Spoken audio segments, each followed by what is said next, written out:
मेरा मोना।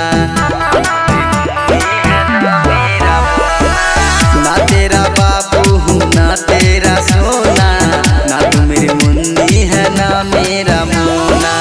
बरसा बन भर कोई मेरा नहीं, हाँ हाँ मेरा नहीं। महादेव का दीवाना हूँ तेरा नहीं, महाकाल का दीवाना हूँ तेरा नहीं। भरसा बन भर कोई मेरा नहीं, हाँ हाँ मेरा नहीं। महादेव का दीवाना हूँ तेरा नहीं, महाकाल का दीवाना हूँ तेरा नहीं। रहता हूँ शमशान में डरना किसी बात का, मैं तो भक्त हूँ भोलेनाथ का।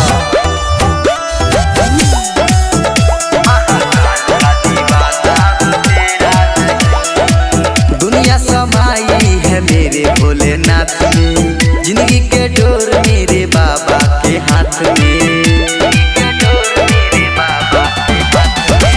दुनिया समाई है मेरे भोलेनाथ में, जिंदगी के डोर मेरे बाबा के हाथ में।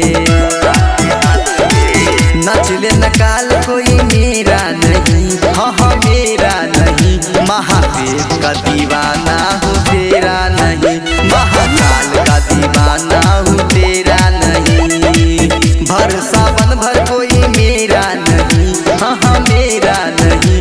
महाकाल का दीवाना हूँ तेरा नहीं, महादेव का दीवाना हूँ तेरा नहीं।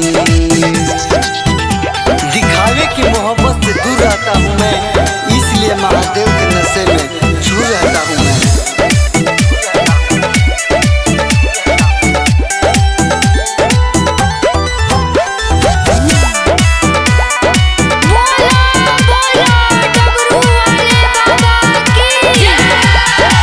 पीने दो बूटी लगाने दो दम रे, भोले के मस्ती में रहेंगे हमरे। पीने दो बूटी लगाने दो दम रे, भोले के मस्ती में संजू महाकाल रे।